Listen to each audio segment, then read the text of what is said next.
Telugu digital media network లో political కేటగిరీలో #1 కేవలం 72 గంటల్లో 1,50,00,000 వ్యూస్ పైగా పాపులర్ టీవీ నెట్వర్క్. తొలి తెలుగు యాంకర్, న్యూస్ రీడర్ శాంతి స్వరూప్ కన్నుమూశారు.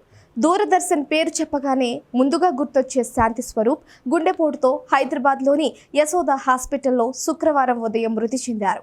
దూరదర్శన్ తెలుగులో ఫస్ట్ యాంకర్, న్యూస్ రీడర్ కావడంతో పాటు సుమారు 2 దశాబ్దాలకు పైగా వార్తలు చదవడంతో డీడీ తెలుగు వార్తలు పేరు చెప్పగానే శాంతి స్వరూప్ అని టక్కున గుర్తొస్తూ ఉంటారు. తెలుగు గడ్డపై 1977 అక్టోబర్ 23న నాటి రాష్ట్రపతి నీలం సంజీవరెడ్డి దూరదర్శన్ కార్యక్రమాలను ప్రారంభించగా 1978లో అక్కడ ఉద్యోగంలో చేరిన శాంతి స్వరూప్ 1983 నవంబర్ 14 తెలుగు వార్తా విభాగం ప్రారంభమైన సమయంలో మొట్టమొదటి న్యూస్ రీడర్ అవకాశం దక్కించుకున్నారు.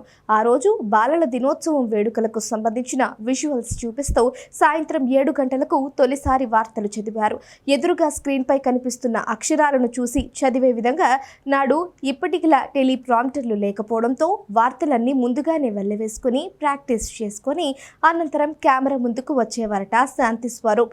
ఈ క్రమంలో వార్తలతో పాటు జాబులు, జవాబులు, ధర్మ సందేహాలు మొదలైన కార్యక్రమాలను నడిపిన ఆయన నేటి తరం తెలుగు యాంకర్లకు ఆది గురువు అన్న అతిశయోక్తి కాదు. 2011 జనవరి 7 వరకు దూరదర్శన్లో పనిచేసిన ఆయన తన కెరియర్లో 2 అత్యంత విషాదకరమైన వార్తలు చదివినట్లు తెలిపారు. అవి తనకు ఎప్పటికీ గుర్తుండిపోతాయని అన్నారు. అందులో 16 బుల్లెట్లు శరీరాన్ని తూట్లు చేసిన సమయంలో ఇందిరాగాంధీ మరణించడం ఒకటి కాగా ఇందిరాగాంధీ కుమారుడు రాజీవ్ గాంధీ మరణం రెండవదని తెలిపారు. ఆయన శరీరం ముక్కలైందని, ఆ వార్త తన కెరియర్లో 2వ అత్యంత విషాదకరమైన వార్త అని గతంలో తెలిపారు. ఇక వ్యక్తిగత జీవితం విషయంకొస్తే 1980 ఆగస్టు 21న యాంకర్ రోజా రాణితో శాంతి స్వరూప్ వివాహం జరిగింది. వీరికి 2 మగపిల్లలు సంతానం కాగా ఇప్పుడు 2 అమెరికాలో స్థిరపడ్డారు. ఇక హైదరాబాద్లోనే పుట్టి పెరిగిన శాంతి స్వరూప్ రామంతపూర్లోని టీవీ కాలనీలో నివాసం ఉంటున్నారు.